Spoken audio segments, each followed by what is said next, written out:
Sunday Adéyẹmọ sọ ṣé kò dáa ni. ojúbọ òòṣà àwọn nǹkan bíi kóòkì.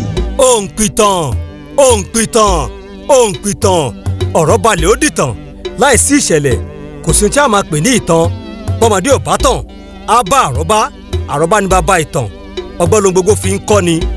ìtàn àṣà àti ṣe wa ó ṣe pàtàkì kí a mọ̀ ọpẹ́ lọ́wọ́ OAB production tí wọ́n ṣe àgbékalẹ̀ ètò òǹpìtàn láti máa dá wa lẹ́kọ̀ọ́ nípa ìṣẹ̀lẹ̀ mánigbàgbé tí ẹ̀yin bá fẹ́ kí a mọ̀ nípa ìtàn ìlú yín ìtàn àdúgbò yín àwọn akọni ẹ̀dá tàbí ẹ fẹ́ máa fún wa ní ẹ̀bùn lábára ìbéèrè àti ìfẹ̀bùtọrẹ pẹ̀lú ìpolówó ọjà yín lórí ètò òǹpìtàn ẹ pè Abíọ́dún Adékìtán bàbá òǹpìtàn sí ojú òpó 080-591-86128 080-591-86128 òǹpìtàn kò ṣeé má gbọ́ ni. ọmọ alábọ̀ká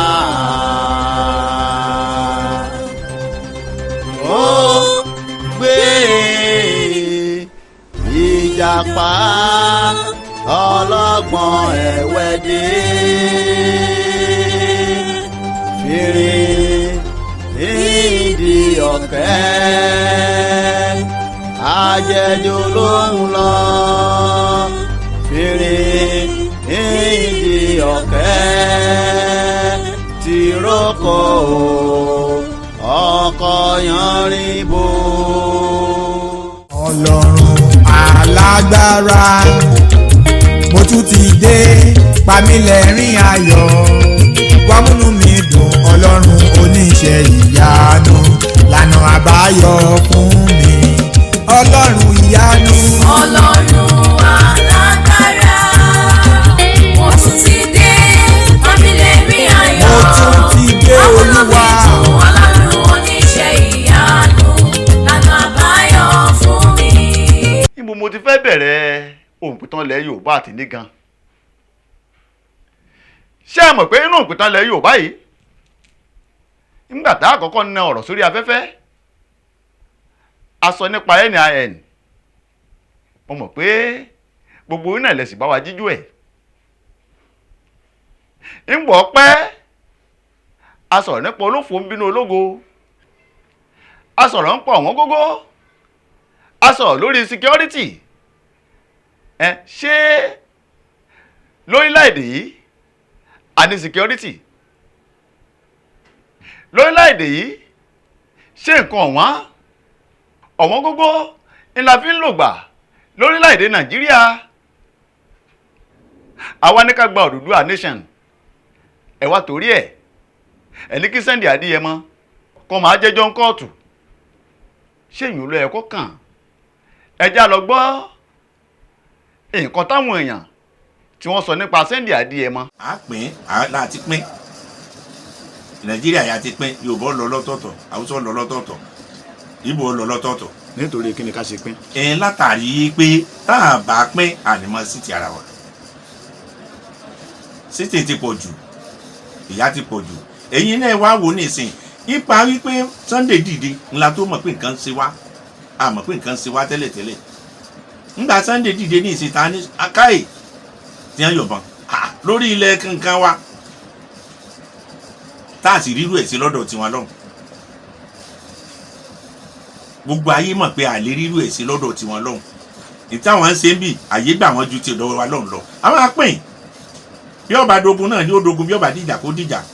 ẹ wo irú ìyá tó nílé epo ní gàngàn tán pa ẹ wo irú ẹni tó wá láti òkèèrè tó wá dálé iṣẹ́ lẹ̀ tán pa sóko dókítà kan tán pa ń bẹ̀ ṣé yé lẹ́sùn pẹ̀fẹ́ gbowó lọ́wọ́ ẹ̀ tẹ́ ẹ bá wo gba àwọn tí wọ́n ń sọ̀rọ̀ lórí nǹkan yìí kò sí ẹnì kankan tó wà ní ìjọba lọ́wọ́ báyìí tó ń bá ìjọba yìí ṣe lọ́wọ́ àwọn tó yẹ pé wọ́n ti bá ìjọba àná ṣe àwọn ni wọ́n ń dá sí ọ̀rọ̀ yìí kí ló ṣe okùnfà nǹkan yìí ni pé a ti jẹ dòdò nílẹ̀ Yorùbá a lè ṣòdodo ṣe yé àmẹ́mi ọ̀rọ̀ àwọn ìjọba wa àwọn tó ń jẹ́ ọmọ Odùduwà kí wọ́n rántí pé tá a bá lọ sẹ́dẹ̀ tá a bá tẹ̀dẹ̀ dé ẹ̀ẹ́dẹ̀ là ń bọ̀ ṣe yé ká máa torí pa ń lọ sẹ́dẹ̀ ká má bẹ̀rẹ̀ jẹ́ o torí ọjọ́ ọ̀la bẹ́ẹ̀ bá lọ́mọ nílùú èbó tẹ́ ẹ lọ́mọ káàkiri tẹ́ ẹ rò pàbọ̀ ẹ lọ́mọ Nàìjíríà tẹ́ ẹ rò pé bóyá ibi tẹ́ ẹ wà ààbò tó péye wà fọmọ yín ẹ rántí pé ègún ń bẹ ìpè dẹ̀ máa ń jà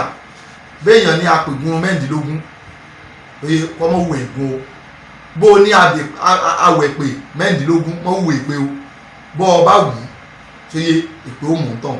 kí wọ́n fi àwa olórìṣà sílẹ̀ kí wọ́n fi wá sílẹ̀ ká bá wọn pò ó pẹ̀lú àwọn ọmọ Odùduwà nígbà tí àwọn olórìṣà àtàwọn ọmọ Odùduwà tá a bá dìde kò ṣe ọ̀rọ̀ ti bọ̀n kò ṣe ọ̀rọ̀ tàjẹ̀ sílẹ̀ ní spiritually tí a fi bá wọn jà kò ní sí wàhálà kò ní sí ewu.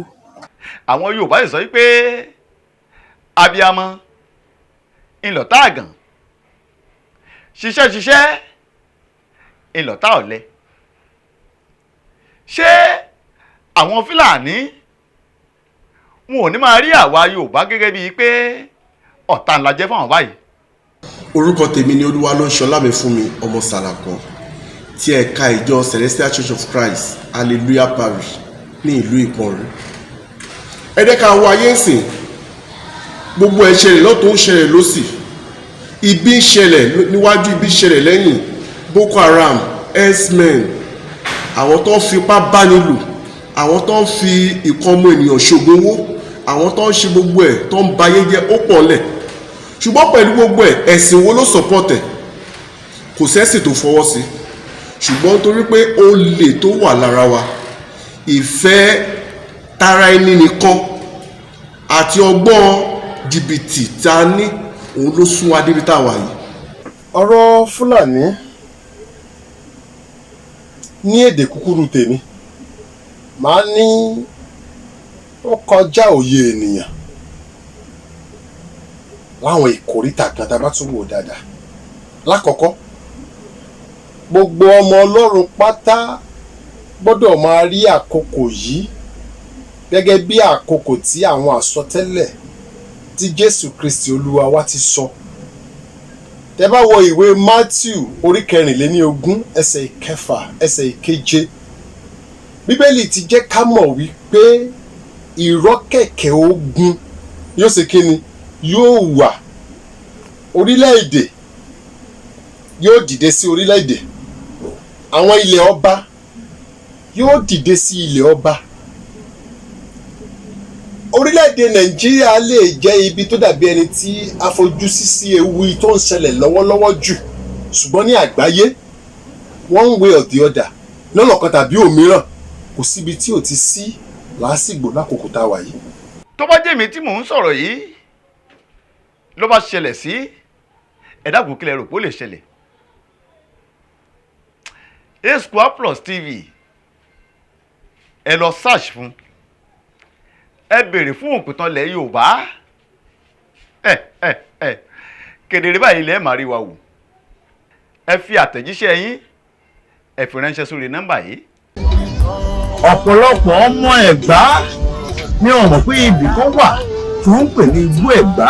nígbà náà lọ́rùn ṣé ẹ rí ọ̀rọ̀ ìjà Ògún àti Ṣàngó ó ń ṣe nǹkan kékeré nígbà tí Ògún lọ sí ojú ogun ó tó dé Ṣàngó àti gbàyàwó ẹ̀.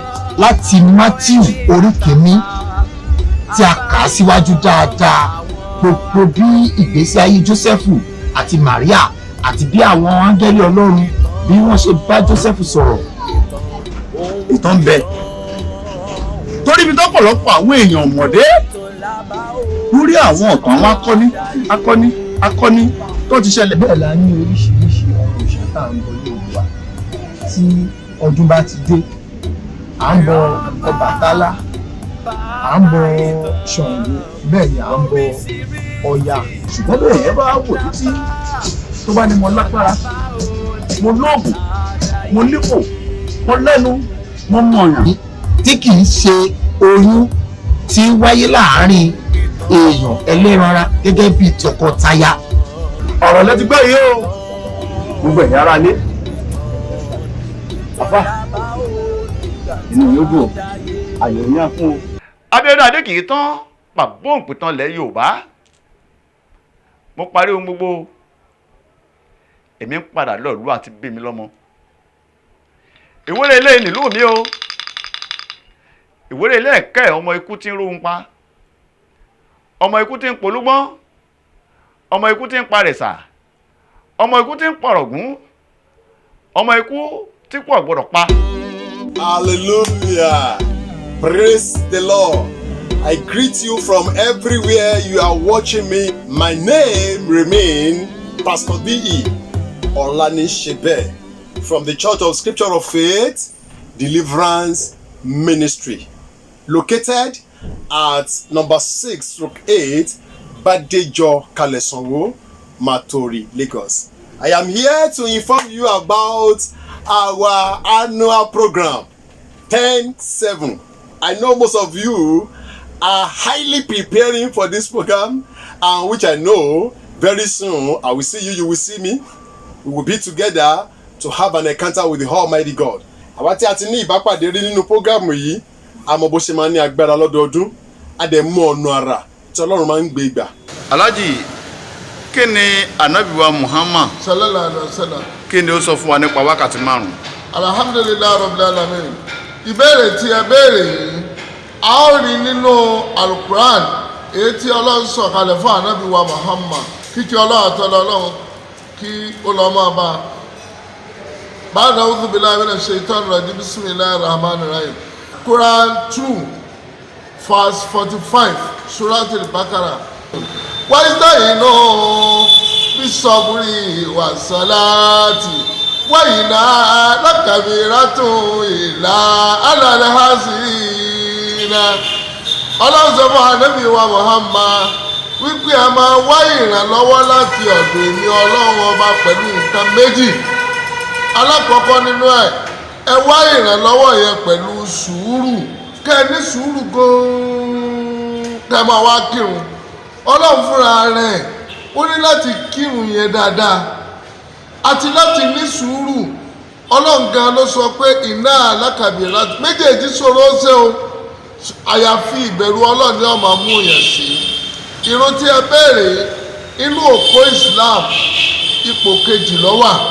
Ká tó lè tírìtì irun tọ́lá àgbáyé là ń bá sọ̀rọ̀, ká tó lè sọ nípa ọ̀rọ̀ ọ̀run, ẹni bá fẹ́ kírun á kọ́kọ́ ní ìmánì, that is la ilaha illallah Muhammadu Rasulullah sallallahu alaihi wasallam, á wí á sì gbà bẹ́ẹ̀ dọ́kàn ẹni.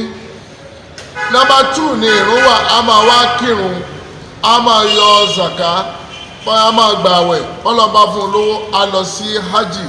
Ṣùgbọ́n Number 2 yẹn gangan la fẹ́ tírìtì lénìí. Gbogbo ìlú tó dàrú yìí àìkírun déédéé pẹ̀lú ẹ̀, nítorí pọ́lọ́ ń sọ fún Ànábì wa Muhammad wípé ìrun kíkí o tánìyà anil fahashayi wal munkar. Ìrun máa ń fa ìbẹ̀rù Ọlọ́run ọba sọ́kẹ́ èèyàn.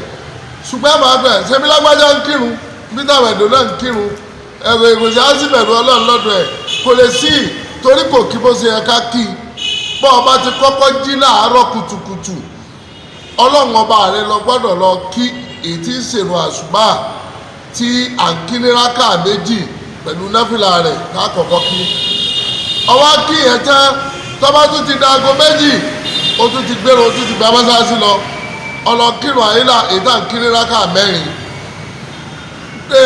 Pé àlásàrì tún ti dé láago mẹ́rin ó tún gba mọ́sáàsì lọ, ọlọ́kí mẹ́gàrìbì ti dé ní aago méje, àbásìkò tó lọ bá ní kí yẹn bọ́ sí pa wẹ́dà, ó tún ti lọ́ọ́ kí. Iṣẹ́ yìí náà bákan náà nígbà tó tún di bí aago mẹ́jọ bọ́yọ̀kùdé àbí gẹ́gẹ́ àbókọjá díẹ̀ a tún ti lọ́ọ́ kí. Báwọn akíní yẹn iná lọ́lọ́ ẹni tó bá ń kí ìrun yẹn déédéé bẹ́ẹ̀, èyí tó dájú gbangba ni pé àṣetánì ò ní ráyè wọlé ní ọ̀dọ̀ ọrú ẹni bẹ́ẹ̀. Nípa báyìí mo gba mùsùlùmí láyè, mo bẹ̀ yín, mo rọ̀ yín, mo rọ̀ wá gbogbo ẹni tí ń kírun déédéé kó mọ̀ pé Ọlọ́run ó san lẹ́san rí ẹ̀ láyé, yóò sì sanjọ́ ọ̀gbẹ́ndẹ̀ àlìkíámà. Tí wárápá yìí bá ń ṣèyàn, àwọn àpẹẹrẹ wo lè máa fi mọ̀ pé kíní ti dára mi o?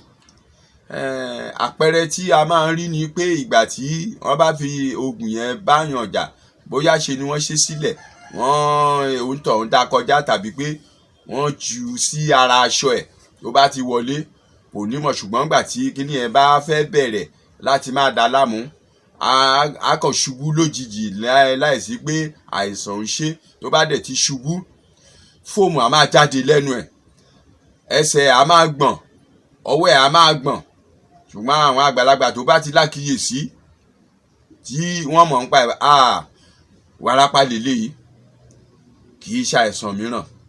Iṣẹ́ tí wárápá máa ń ṣe nìyẹn, ó máa ń dójú tìyàn. Ẹni ibikíbi ni ó ti lè mú yàn tó ń tàn wá kàn dédé ṣubú. Mìíràn ọjà, ìmíràn ó lè jẹ́ pé títì ni wọ́n bá ti ní wọ́n á ti mọ̀ pé wárápá lélẹ̀. Ohun tí wọ́n dẹ̀ fi ń ṣe tó fi ń pọ̀ tí a bá ti fẹ́ tọ́jú ẹ̀, àní kán gbẹ́ kòtò. Tó bá ti gbẹ́ kòtò tán, àní kó jókòó síbẹ̀, wọ́n á dẹ̀ dúró tì í, á dẹ̀ lo oògùn yẹn nígbà bá ti ṣe tán. Àmú tó bá máa tó ṣẹ́jú 5 àbí 10, á pọ̀ kíní wárápá yẹn. Ọmọ nílé méjì kéékèèké òun náà fi ń ṣe. Akọ àtabo, ìgbà tí àwọn akọ àtabo yẹn bá ti ń bára wọn ṣeré, ìgbà yẹn ni kí yẹn máa ń ṣẹlẹ̀ sí onítọ̀hún tó jẹ́ pé a kàn ṣubú òun gan ò ní mọ̀. Àwọn tí ó bá wà ní tòsí ẹ̀ náà ló máa ṣe ájú ẹ̀ tán máa mọ̀ pé nǹkan báyìí ló ṣe. Tó bá ti wá yá, ojú àtúnwálẹ̀ àtúndìde. Onímọ̀ kan ẹlòmíràn ó lè fi ojú bó, ẹlòmíràn ó lè fi kíní bó tó jẹ́ pé egbò á wà ńbẹ̀. Ṣùgbọ́n nígbà tí a bá ti tọ́jú ẹ̀bẹ̀ yẹn, tí kíní yẹn bá ti kúrò tó pọ̀, àwa lo oògùn aporó, àwa lò fún èyí tó bá kù sí lára bí oró ẹ̀, àwa yà mọ́gbẹ́, gbogbo nǹkan á wà alright, ara ẹ̀ á dá. Mò ń fẹ́ àtìlẹ́yìn ìjọba. Mo fẹ́ kí ìjọba kán tì mí lẹ́yìn pẹ̀lú àwọn ará ìlú. Inú dúndùn ló ń mórí yá wá. Mo ṣetán láti fara mi sílẹ̀ fún ìjọba.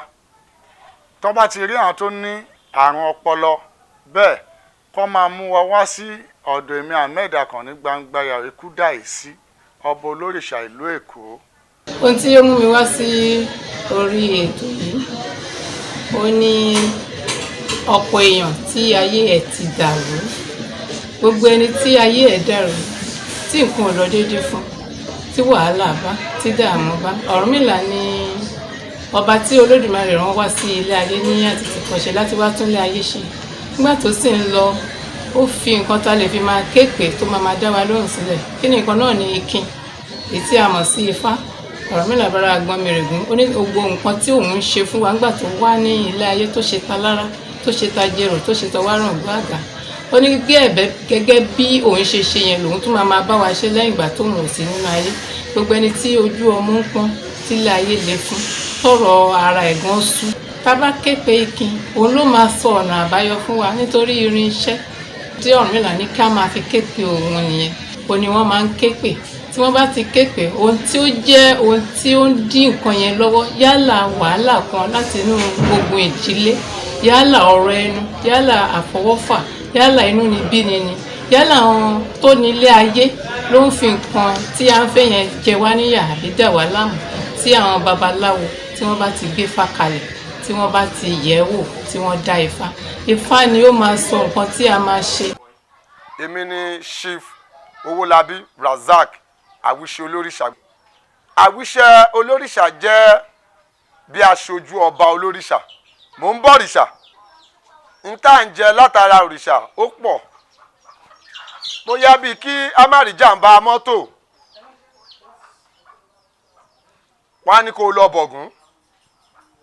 Wọ́n ní tó bá burú fọ́mọ títí ìpọ̀rí ọmọ lọmọ ń ké pè. Ibẹ̀ láti sọ fọ́mọ pé kó lọ bọfá.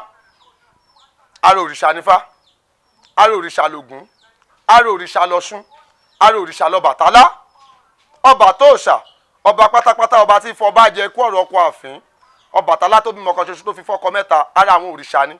Àwọn òrìṣà tó wà ń kàwọ́ mi: Ọbàtálá, Ọ̀ṣun, Alárágbó, Eégún, Ògún, Èṣù, Ifá.